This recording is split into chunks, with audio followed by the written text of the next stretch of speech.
আজ বানাবো ইলিশ মাছের বেগুন দিয়ে পাতলা ঝোল। প্রথমে ইলিশ মাছটাকে সিম করে অল্প করে ভেজে নিলাম। বেশি আছে ভাজবো না, হালকা করে ভাজবো বলে অল্প আছে ভেজে নিলাম। মাছগুলোকে তুলে নেব।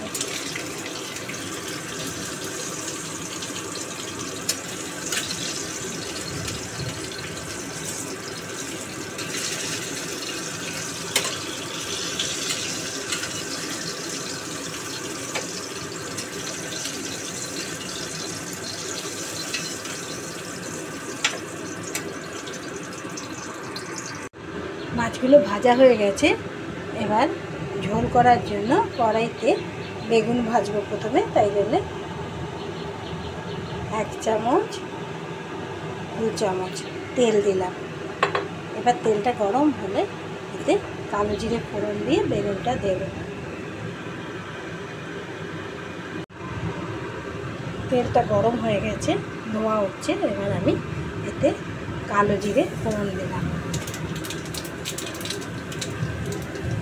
কাঁচা লঙ্কা দিলাম।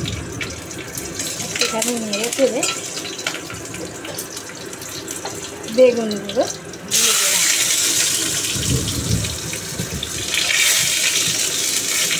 লম্বা লম্বা করে বেগুনগুলো কেটেছি।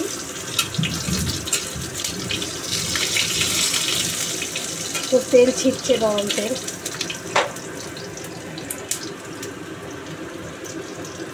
এবার এতে ছোট চামচের 1 চামচ মতন হলুদ দিলাম। একদিনের ঝোল করবো তো, তাই বেশি দেব না। নুন দিলাম 1/2 চামচ, কারণ ইলিশ মাছে নুন বেশি হলে মাছ সব নুনটা টেনে নেয়, তাই অল্প নুন দিলাম। এবারে বেগুনটা নেড়ে চেড়ে একটু ভাজবো।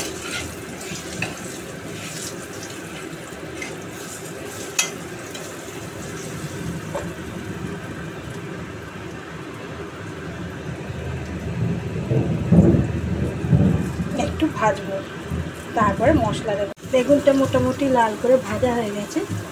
এবার এর মধ্যে ছোট চামচের 1 চামচ মতো জিরে দেব।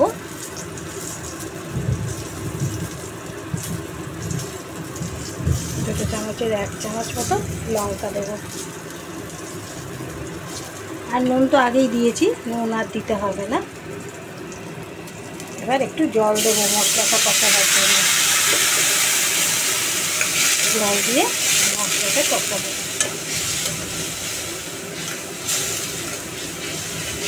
খুব তাড়াতাড়ি হয়ে যায় ইলিশ মাছের পাতলা ঝোল। জিরে দিয়ে করতে হয়, তাহলে খেতে ভালো লাগে। একটু কষাবো। মশলাটা কষানো হয়ে গেছে, যে তেল ছেড়ে গেছে মশলা থেকে। এবারে আমি জল দিয়ে দেবো, অল্প করে দেবো, একদিনের ঝোল তো। এবার ঝোলটা ফুটে উঠলেই মাছগুলো দিয়ে দেবো।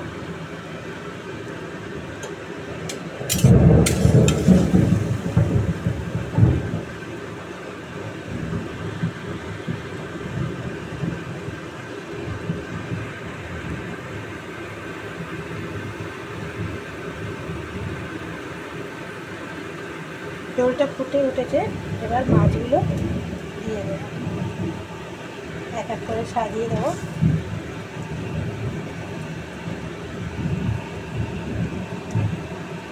দিয়ে সিম করে দেবো।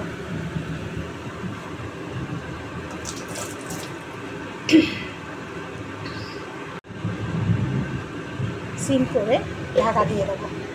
5 মিনিট ফুটলে আমার ঝোল হয়ে যাবে। 5 মিনিট হয়ে গেছে, ঢাকাটা তুলে দেখলাম ঝোল হয়ে গেছে। এবার আমি নামিয়ে ফেলব।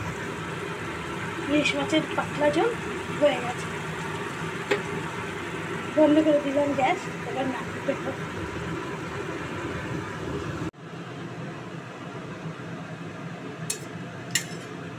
মাছগুলো রেখে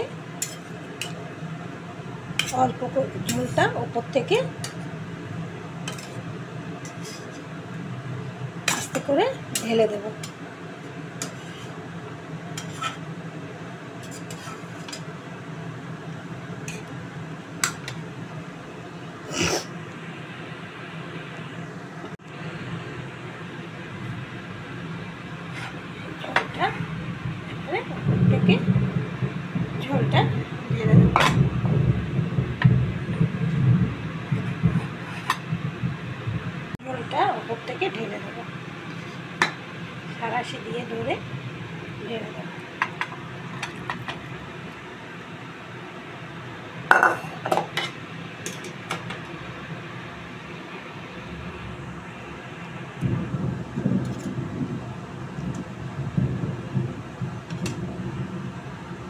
ইলিশ মাছের পাতলা ঝোল, বেগুন দিয়ে ইলিশ মাছের পাতলা ঝোল।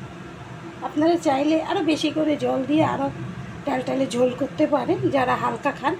আমি অত হালকা করব না বলে একটু ঘন করেছি ঝোলটা, তাতে টেস্টটা আরও ভালো লাগে।